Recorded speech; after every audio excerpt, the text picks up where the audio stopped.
양식을 먹고 또 이 두로와 시돈 지역에서 나는 이 나무들을 솔로몬에게 제공해서 솔로몬이 성전을 짓는데 사용했죠. 그래서 두로와 시돈 지역에서 나는 이 백향목 나무가 너무 좋아서 그걸 이제 솔로몬이 엄청나게 많은 양을 가져다가 수입해서 성전과 자기 궁전을 짓는 데 쓰고, 그리고는 뭘 대신 줬냐면 땅 일부를 주고, 그리고 또 갈릴리에서 나는 양식을 이 두로와 시돈 지역에 줬습니다. 그러니까 이 두로와 시돈 지역은 솔로몬 시대 아마 이전부터도 그랬겠지만 대표적으로 솔로몬 시대 때부터도 갈릴리 지역에서 나는 양식을 가져다 먹어요. 그들은 항구고 또 산이 많은 지역이고 하다 보니까 농사를 지어서 식량을 조달할 수가 없어서 이렇게 수입해서 먹게 되는데, 이 헤롯이 이 갈릴리 지역을 다스리는 왕인데 두로와 시돈 사람들과의 관계가 좋지 않다 보니까 이 두로와 시돈 사람들이 갈릴리에서 나는 양식을 수입해다가 먹고 있다는 사실에 대해서 굉장히 화를 냈나 봐요. 왜냐하면 자기가 미워하는 사람들에게 갈릴리에서 양식을 팔고 있다는 것도 마음에 들지 않았고, 그리고 두로와 시돈 사람들이 아마 헤롯을 어떻게 화나게 했는지는 모르지만 화나게 하는 그런 일이 있었기 때문에 아마 판매 금지를 하려고 하는 조치를 취하고 있었던 것이 아닌가라고 하는 생각이 듭니다. 그래서 이렇게 두로와 시돈 사람들에 대해 노여워하면서 그들 지방이 왕국에서 나는 양식을 먹는 까닭에 더 화가 난 거예요. 그래서 양식을 이제 중단하려고, 그래서 무역 제재를 취하려고 한다는 것을 이 두로와 시돈 사람들이 이제 알게 되었어요. 그리고 나서 20절 이제 밑에 보면 그에게 나와 왕의 침소를 맡은 신하 블라스도를 설득하여, 그러니까 침소를 맡은 신하니까 아마 최측근이라고 말할 수 있죠. 헤롯의 최측근이라고 하는 신하 블라스도에게 가서 우리하고 화목하자.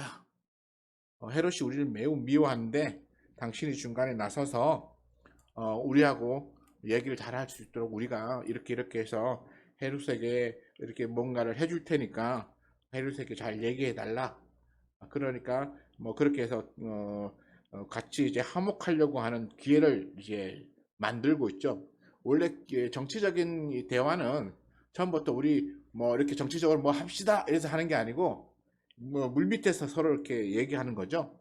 뭐 이렇게 하고 우리가 이렇게 해서 할 테니까 이렇게 이번에 협정을 하나 맺읍시다. 이렇게 하면 아 좋다 이렇게 얘기되면 이제 공식적으로 이제 자리를 마련해서 협정을 맺게 되는 거예요.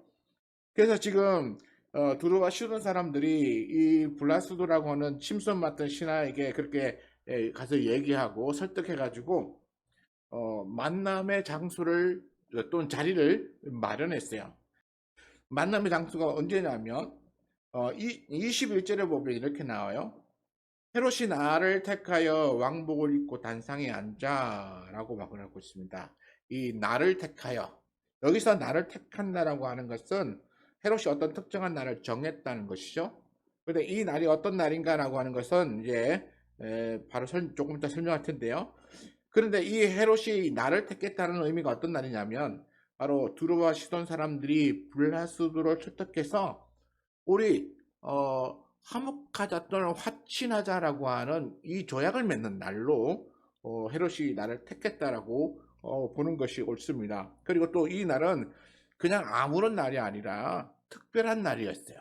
어떤 날이었냐면 이 날은 로마 황제 글라디오라고 하는 그 황제가 영국 지방을 이제 가서 전쟁을 하고 승리하고 돌아온 날을 기념하는 날로 정해졌던 날이라고 그렇게 기록되어져 있습니다. 그러니까 굉장히 이제 로마의 축제일이죠. 로마로서는 굉장히 기쁘게 하는 이 축제일인데 그 축제일에 두로와 시돈 사람들이 사절단으로 올라와서 이 헤롯과 만나가지고 이런 평화협정을 맺는 거예요.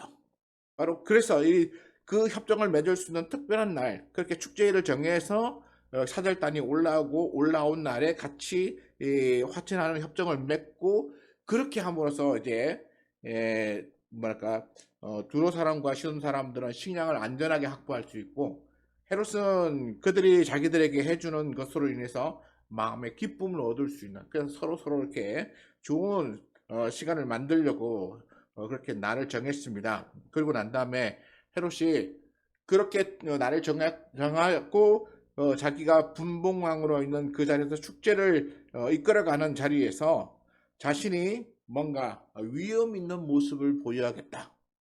뭔가 자기가 얼마나 대단한 권위 있는 사람인가. 그리고 또 얼마나 지금 나라가 지금 두 배로 자기가 다스리던 지역이 두 배로 확장이 되었기 때문에 자기가 얼마나 위대한 왕인가라고 하는 것을 보여주기 위해서 여기 보면 왕복을 입고라고 하는 단어가 있어요. 왕복. 성경에서 이렇게 왕이 왕복을 입는 건 그냥 당연한 거잖아요. 그 왕이 왕복을 안 입으면 무슨 옷을 입겠습니까? 당연히 왕복을 입는 게 너무나 당연한 일인데도 불구하고 헤롯이 나를 택하여 왕복을 입고 단상에 앉았다라고 하는 이런 구절을 기록해놨던 얘기는 이 왕복이 그냥 평범한 왕복이 아니고 특별한 왕복이라는 것이죠. 아마도 이 왕복은 그날을 위해서 특별히 만들어진 옷일 것이다. 그래서 당시의 역사학자인 요세푸스라고 하는 사람이 기록해 놓은 곳에 보면은 헤롯은 은으로 만든 빛이 나는 그 은으로 만들어서 반짝반짝 빛나는 그런 옷을 입고 그리고 단상 위에 앉아서 자기의 위엄을 드러내려고 했었다. 그러니까 단상 위에 앉았으니까 왕이 앉는 단상은 아마도 백성들이 있는 것보다 좀 더 높은 곳에 있겠죠. 햇빛이 이렇게 딱 비춰가지고 은으로 만든 옷에 딱 비춰가지고 백성들한테 다시 그 빛이 반사될 때 그 백성들은 그 모습을 보면서 얼마나 이렇게 화려함과 그 모습을 보면 황홀함을 느꼈겠습니까? 어, 예전에 그 보면 우리나라도 이단들이 가끔씩 그런 뭐 영상을 통해서 금빛 가루 날리고 뭐 천사가 내려오고 성령이 내려오는 것을 뭐 이렇게 뭐 영상을 만들어 보여주면서 자기가 얼마나 대단한 목회자냐 뭐 하나님의 종이냐 이런 걸 보여주려고 그런 쇼를 하는 그런 그 이단 목사들도 있는 것을 내가 아는데 아마 헤롯도 그랬던 것 같아요. 자기가 얼마나 대단한 왕인가를 보여주기 위해 은으로 만든 옷을 입고 그리고 햇빛에 이게 쫙 비치면서 백성들이 그 빛에 눈이 부셔하는 그런 모습을 아마 지켜보기를 원했던 것 같아요. 그리고는 높은 단상에 은으로 된 반짝반짝 빛나는 특별한 왕복을 입고 앉아가지고 거기서 백성들을 향해서 연설을 하는 거예요. 이 연설은 사실은 원래 연설은 뭐냐면 이 로마 황제 글라우디우스가 어떻게 영국 전쟁에서 승리하고 왔는지 그걸 어떻게 축하하는지 이러면서 이 글라디오 황제의 그 뭐랄까 업적을 찬양하고 이런 걸 해야 되는데 그건 안 하고 아마도 자기 자신에 대해서 이야기한 것이 아닌가 싶어요. 뭐 성경에 기록이 없기 때문에 정확한 것은 말할 수 없지만 그렇게 백성들이 막 이제 헤롯의 연설을 들으면서 그 소리를 들으면서 이렇게 외칩니다. 22절에 보니까 백성들이 크게 부르되 이것은 신의 소리요 사람의 소리가 아니라 하거늘. 신의 소리요 사람의 소리가 아니라라는 얘기 뭐입니까? 한마디로 헤롯 왕을 향해서 당신은 사람이 아니라 당신은 신이다 라고 하는 거죠. 백성들이 이제 헤롯을 신격화시켜 주는 거예요. 여기서 우리가 몇 가지 생각해 볼 수 있는데 하나는 조금 전에 말했듯이 그 은으로 된 반짝반짝 빛나는 옷을 입고 화려하게 단상 위에 올라서서 그 빛을 백성들에게 비추니까 그 화려함의 위엄이 백성들에게 이렇게 신처럼 여겨지도록 만들었다라고 여길 수가 있어요. 그리고 두 번째 이유는 뭐냐 하면 여기에 누가 참여했습니까? 두로와 시돈 사람들이 참여했어요. 두로와 시돈 사람들의 사절단이 여기에 같이 참여하고 있다는 것이죠. 근데 두로와 시돈 사람들은 어떤 목적을 가지고 올라왔습니까? 헤롯이 자기들이 갈릴리에서 나는 식량을 사다 먹는 것에 대하여 매우 싫어하고 있다는 사실을 알고 그리고 또는 화친하기 위해서 올라온 사절단이에요. 그러니까 이 사람들은 어떻게든지 헤롯의 비율을 맞춰야 되는 거야. 그러니까 헤롯의 비율을 맞춰서 헤롯을 기분 좋게 해야 이 화친의 조약에 헤롯이 뭐 서명을 해주든지 인준을 해주든지 하는 과정을 통해서 자기들이 안전하게 식량을 확보할 수 있잖아요. 그러니까 이 사절단이 이 군중들과 함께 이 축제 자리에 참여해서 헤롯이 하는 연설을 듣고 있으면서 헤롯이 하는 말을 들으면서 헤롯의 기분을 좋게 하기 위하여 헤롯을 향하여 이거는 사람의 소리가 아니고 신의 소리다 이러면서 그 중에 사절단 중에 몇 명이 소리를 지르고 그러니까 백성들이 그 소리에 같이 이 목소리를 높여서 군중이 함께 헤롯을 향하여 이거는 사람의 소리가 아니라 신의 소리다라고 질렀을 것이라는 것이죠. 그러니까 이 헤롯을 기분 좋게 하는 아부가 섞인 이 말이 헤롯에게는 마치 백성들을 자기를 신격화하는 자기가 얼마나 대단하고 놀라운 존재인지를 인정해 주는 듯한 그런 기분을 만끽하며 있었던 것입니다. 그래서 헤롯은 그 소리를 들으면서 마치 자기가 신이 된 듯한 그런 느낌을 가지고 23절에 이렇게 말합니다. 헤롯이 영광을 하나님께로 돌리지 아니하므로 또 다른 말로 말하면 신에게 돌리지 아니하고 이렇게 말할 수 있죠. 이 갓이 이렇게 영어로는 뭐 갓 이래서 이 하나님과 또는 기타 신을 쓰는 단어가 똑같아요. 우리가 섬기는 하나님은 대문자로 GOD를 쓰지만 그러나 일반 우상을 비롯한 신은 소문자로 이렇게 GOD를 씁니다. 그러니까 이 하나님께 또는 신에게 돌리지 아니하고 자기가 취했다는 거예요. 자기가. 자기는 신도 아닌데 백성들이 신이다. 당신은 신 같아. 당신의 목소리를 들어보니까 당신은 사람이 아니라 신 같습니다. 그랬더니 그래 내가 진짜 신이야? 그리고 저 사람들이 나를 신으로 인정하는군. 그렇게 받아들이는 거야. 그리고 당시에 로마의 황제들이 자신을 신격화하는 일들이 일어나고 있던 시기였기 때문에 아마 이 헤롯도 그런 것을 아마 뭐 알고 있었는지 어떻게 취하려고 하는 그런 모습들이 보였어요. 그러나 성경은 우리에게 무엇을 말합니까? 결코 하나님의 영광을 그렇게 취하면 안 됩니다. 근데 헤롯은 백성들이 자신을 신이라고 이렇게 추앙하는 모습에 하나도 거부하지 않고 그걸 자기의 것으로 그대로 다 받아들이고 있는 반면에 우리가 성경에 보면 이와 반대되는 모습을 보여주는 사람들이 있어요. 어떤 사람입니까? 바울이 바나바와 함께 복음을 전도하러 갔다가 루스드라고 하는 지역에서 이렇게 복음을 전하는데 바울이 병자를 치료해서 고쳐주는 놀라운 일이 있잖아요. 또 그 뱀에게 물려서 또 죽지 않은 이런 경험도 있어요. 그러니까 이런 경험을 통해 가지고 사람들이 이 사람은 신이다. 그러면서 이름도 지어주고 막 그랬죠. 그랬더니 바울과 바나바는 자신을 신으로 추앙할 때 바울이 자기 옷을 찢으면서 우리는 신이 아니고 당신들과 똑같은 사람이다 하고 하면서 신으로 대화하지 말라고 만류하는 모습을 보였어요. 그러니까 정말 하나님을 믿는 제대로 믿는 사람들은 자기에게 합당하지 않은 마치 자기의 능력을 신의 능력으로 인정하는 듯한 그런 모습이 보일 때 자기 옷을 찢으면서 우리에게 그런 말을 하지 말라. 우리는 신이 아니고 당신들과 똑같은 사람인데 우리에게 신으로 인정하면 이거는 하나님을 모독하는 것이다 라고 하면서 거부하고 그리고 배척하고 그리고 이 모든 것을 하나님께 영광 돌리는 그런 일을 해야 하는 것이죠. 그럼에도 불구하고 헤롯은 어떻습니까? 이걸 그냥 받아요. 자기 것으로 취하는 거예요. 성경에 보면 이 헤롯뿐만 아니라 자기를 신처럼 여겼던 왕이 또 한 명의 왕이 있는데요. 느부갓네살 왕이라고 해서 이 바벨론 제국을 만들고 그리고 그다음에 그 엄청난 양의 땅을 정복하고 난 다음에 어느 날 자기가 왕국에 앉아서 자기가 정복한 나라들을 이렇게 바라보면서 자기가 마치 신이 된 것처럼 교만해졌어요. 그래서 하나님이 그를 치죠. 그래서 그가 7년 동안 정말 미치광이가 되어서 풀을 뜯어 먹으며 살았다라고 하는 그런 구절이 있습니다. 하나님은 하나님께 돌려야 할 영광을 자기를 취하는 사람들을 하나님이 싫어하세요. 그리고 그 사람을 치십니다.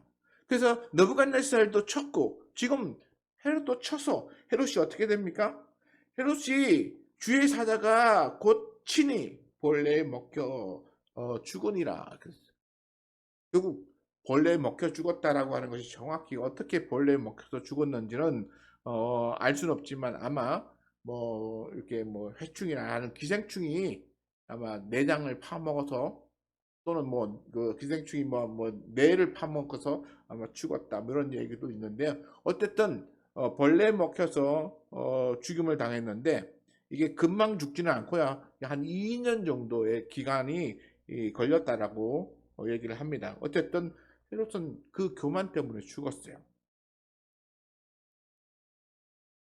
헤롯이 백성들에게 듣는 이 아첨에 섞인 말에 자신이 교만해졌다는 사실을 깨닫지 못하고 있었던 것이죠. 요세푸스의 기록에 의하면 정확히 백성들이 뭐라고 말했냐면 이렇게 말했어요. 우리에게 은혜를 내리소서. 앞으로는 우리가 당신을 사람이 아니라 사람을 초월한 이로 여기겠나이다 라고 이렇게 외쳤더니 기분이 너무 좋아가지고 그걸 자기의 것으로 탁 취하고 나니까 하나님께서 치셨어요. 자, 우리는 여기서 뭘 볼 수 있냐면 교만을 볼 수 있죠. 누구의 교만입니까? 헤롯의 교만요. 자, 교만이라고 하는 단어를 통해서 그러면 교만이 뭘까? 성경에서 말하는 교만이 뭘까? 그러니까 자기가 우쭐한 것, 그걸 교만이라고 말할까? 정확히 이 성경에서 말하는 교만에 대해서 제가 몇 자를 적어 봤는데요. 하나님을 의지하지 않고 자신이나 다른 것을 신뢰하는 사람 또는 것, 이런 것들을 교만이라고 말합니다. 또 다른 말로는 하나님께 돌려야 할 영광을 자기의 공으로 취하는 것, 이런 것도 교만입니다. 또는 자기를 높여 하나님처럼 되려고 하는 것도 교만이고요. 또 하나는 또 하나님을 신뢰하지 않고 의심하는 것 또는 거부하는 것, 이것도 교만입니다. 보면 하나님을 의지하지 않고 다른 것을 신뢰하는 것은 우리 하나님께서 우상을 섬기지 말라라고 말했죠. 그 다음에 명예나 권력이나 이런 것 취하지 말라고 하고 돈을 의지하지 말라고 하고 다른 사람을 의지하지 말라고 말씀하셨습니다. 그러니까 이런 하나님 아닌 다른 어떤 존재를 의지하는 것 자체가 우상 숭배라고 말도 하지만 이게 교만의 하나예요. 그러니까 하나님이 아닌 다른 것을 섬기는, 그래서 다른 것들을 하나님보다 더 높이는 것이죠. 그래서 성경에 보면 절대로 하나님 외에 다른 것을 섬기지 말라라고 십계명에 기록되어 있는 것을 바로 이 교만과 연결시켜서 볼 수 있습니다. 또 하나님께 돌려야 할 영광을 자기가 취하는 건 아까 말한 대로 이 헤롯과 느부갓네살 왕 이런 사람들이 교만했죠. 그리고는 또 한 사람을 볼 수 있는데 사울 왕, 이스라엘의 초대 왕이었던 사울이 하나님의 말씀에 순종하지 않고 자기 마음대로 했어요. 백성들이 좋은 거 우리 남깁시다 그랬더니 그래 좋은 거 남겨 이러고 또 하나님의 제사장이었던 사무엘이 늦게 오니까 자기가 나가서 제사를 지내고 하는 이런 것들이 월권행위이고 하나님의 말씀에 순종하지 않은 모습을 보였기 때문에 결국 사울왕은 그 왕의 자리에서부터 내침을 당합니다. 그리고 자기를 높여 하나님처럼 되려고 했던 대표적인 사람은 누구입니까? 성경에 보면 아담과 하와가 있죠. 뱀이 그를 꼬셔서 너희가 이 선악을 알게 하는 이 동상 중앙에 있는 열매를 먹으면 너희가 하나님처럼 될 거야 라고 하는 말에 그래서 하와가 가서 보니까 탐스럽죠. 지혜롭게 할 만큼 탐스럽더라. 그래서 그걸 따먹고 눈이 밝아져서 벌거벗은 걸 알게 되었다. 이렇게 나오죠. 이게 하나님처럼 되려고 하는 이게 교만인 거야.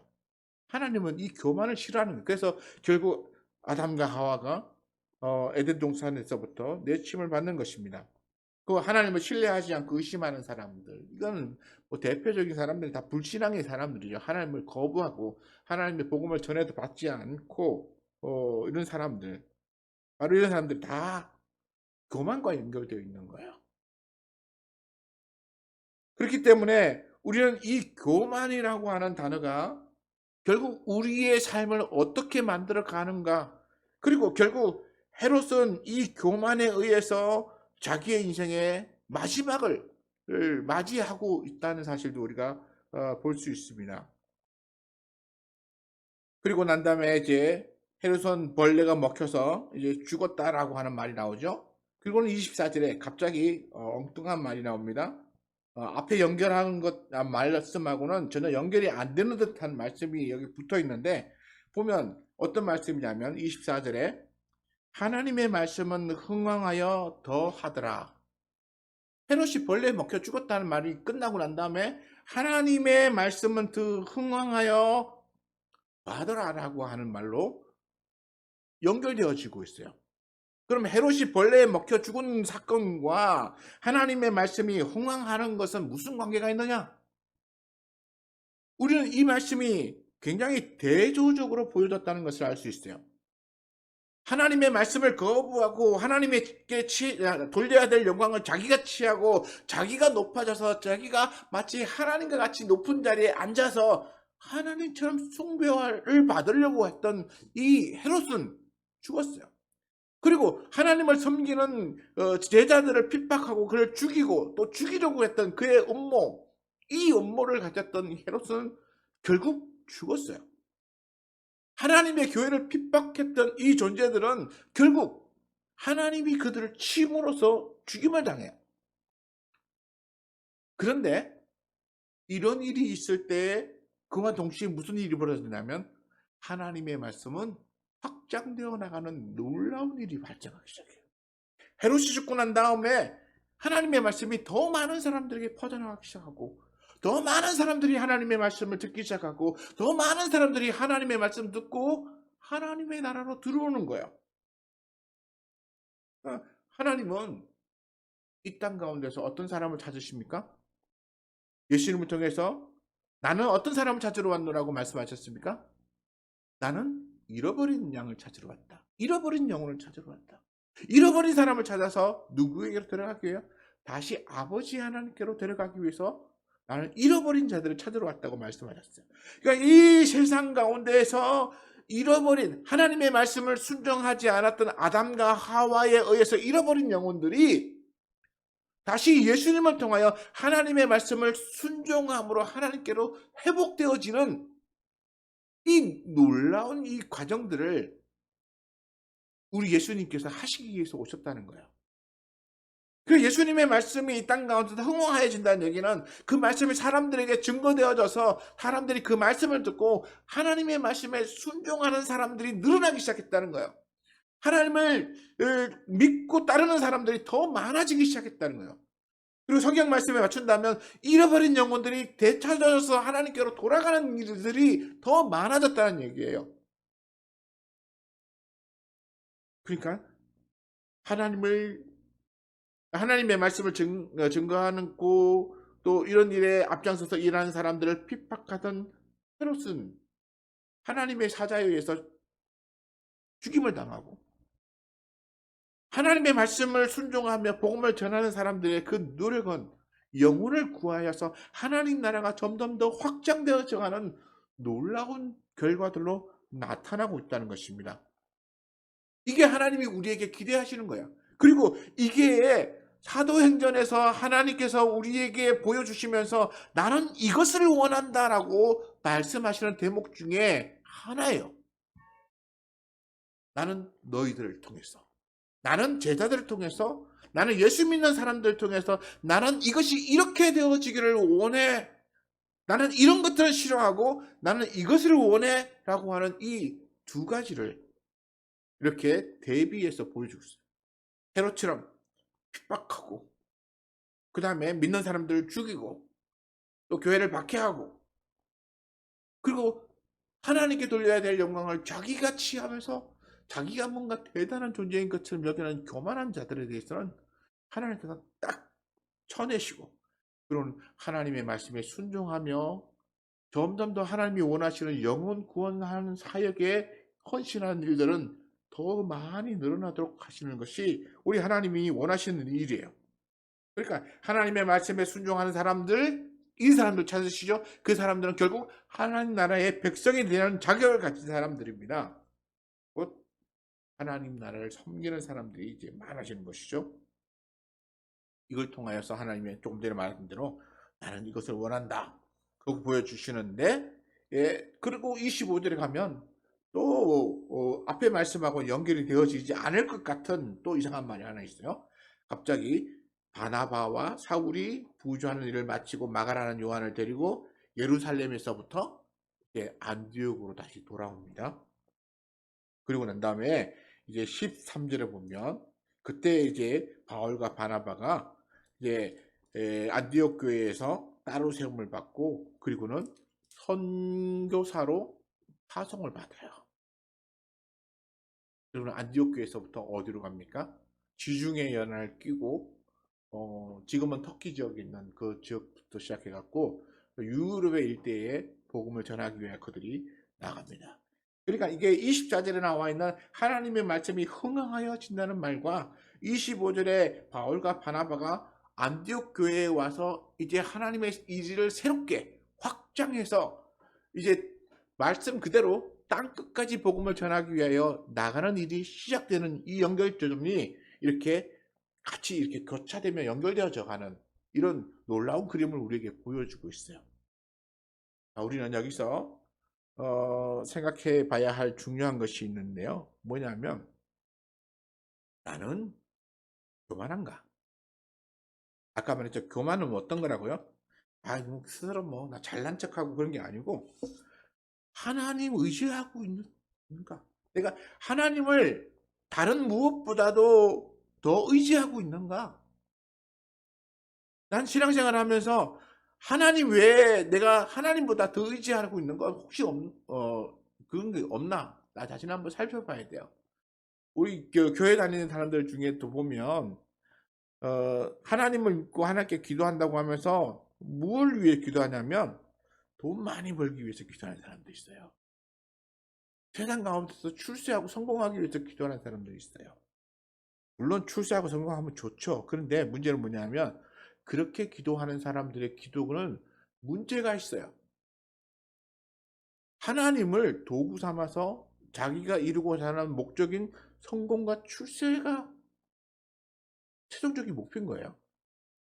하나님은 내가 기도하면 내가 원하는 성공과 출세의 부를 이루어줄 그냥 존재예요. 하나님이 목표가 아니라 하나님을 통해서 나는 이걸 얻기를 원해.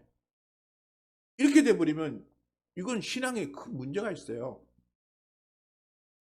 그냥 이게 있으면 이걸 통하여 하나님을 어떻게 섬길까?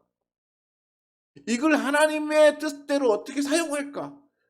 이렇게 돼야 되는데 하나님께 기도해서 내가 얻고 싶은 것은 출세, 성공, 영광, 부 이렇게 거꾸로 돌아가면 이거는 우상 숭배이고 그 다음에 이건 교만이에요. 왜냐하면 돈을 하나님보다 더 높이거든요. 그냥 하나님은 나에게 돈 벌어주게 할 대상인 거예요.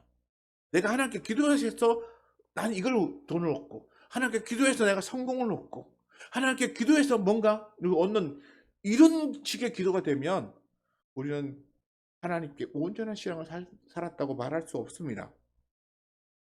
그리고 그런 사람들 있죠. 막 노력하고 뭐 해서 뭔가 얻으면 간증하시는 분들 중에 하나님께 영광을 돌린다고 간증하면서 자기가 얼마나 수고하고 노력했는지를 더 많이 드러내려고 하시는 분들 굉장히 조심해야 돼요. 우리가 간증 집회 가서 듣다 보면 저도 그런 경우를 많이 보게 되는데 사람들에게 감동을 주기 위해서 자기가 겪은 어려움과 자기가 어떻게 이렇게 뭔가를 이루었던 이 과정들을 극적으로 표현해주기 위해서 이걸 어떤 형식을 짜서 만들어 가지고 그걸 극대화시키는 사람들이 있어요. 그러다 보면 하나님이 하셨다라고 하는 것보다도 자기의 어떤 수고와 자기의 어떤 괴로움과 뭐 이런 것들이 더 많이 부각되는 경우가 있어요. 이거 굉장히 교만한 거예요. 굉장히 조심해야 되는 거예요. 그리고 자기가 마치 하나님처럼 되려고 하는 거나 또는 기도해 놓고 의심하고 그다음에 그리고 하나님이 다 안 해줄지도 몰라라고 하는 이 불신앙적인 자세도 굉장히 조심스러워지는 부분입니다.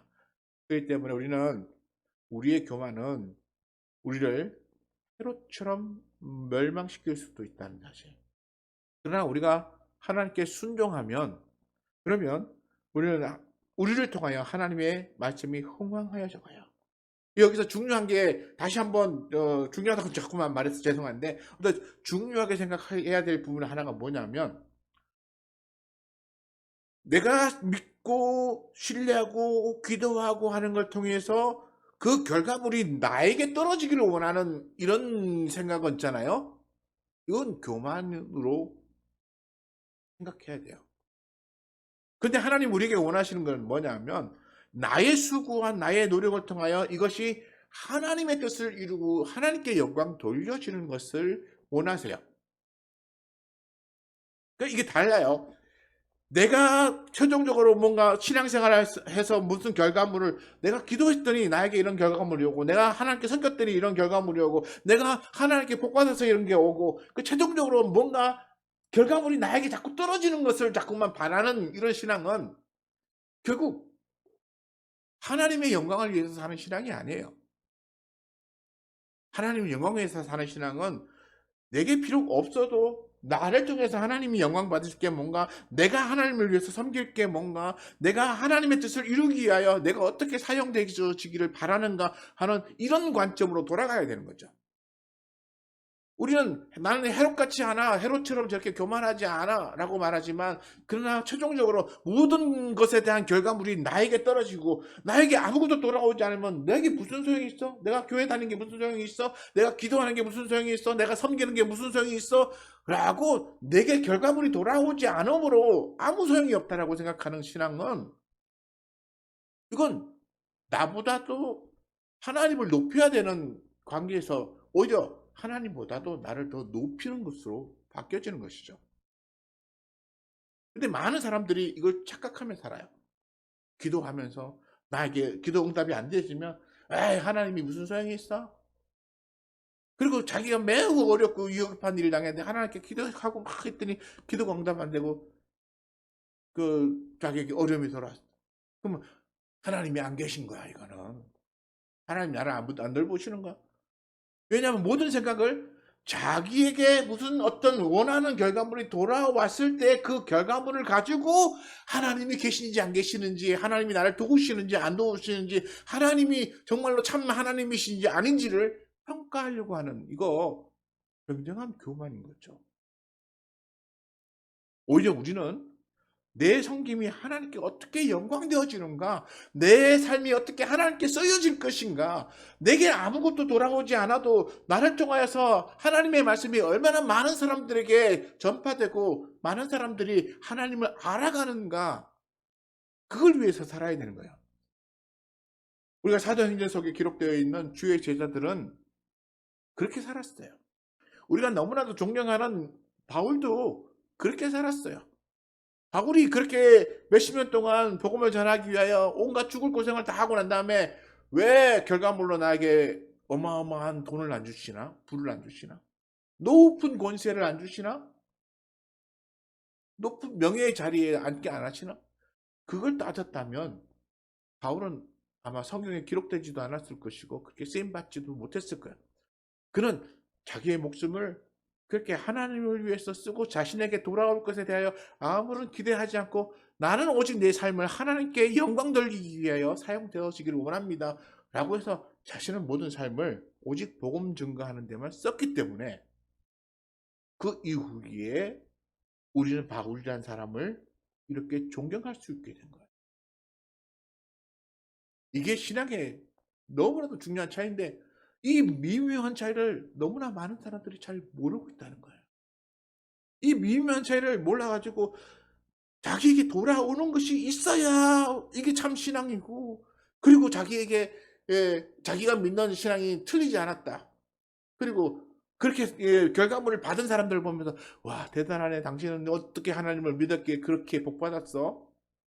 그리고 뭔가 잘 그렇게 결과물이 없는 사람에게는 "어찌 기도 좀 해. 그렇게 살아서 복도 못 받고 그렇게 살면 어떡해." 해." 그러면서 마치 그 사람의 신앙을 이렇게 깎아내리고, 이렇게 돼서는 우리가 참된 하나님 안에서의 올바른 가치관으로 신앙생활을 하고 있다고 말할 수 없는 것입니다. 우리는 그렇게 살면 잠시는 잘 될 수 있는 것 같아요. 헤롯처럼 뭔가 영광을 취하는 것 같아요.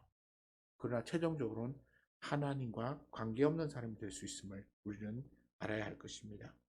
그렇기 때문에 우리에게 있는 교만, 이건 멸망의 원인이 된다는 사실을 아시고, 나를 통하여 내가 결과물을 취할 것인가, 아니면 나를 통하여 하나님께 영광을 돌리게 될 것인가를 잘 판단하시고 믿음으로 살아가시는 저와 여러분 되시기를 축원합니다.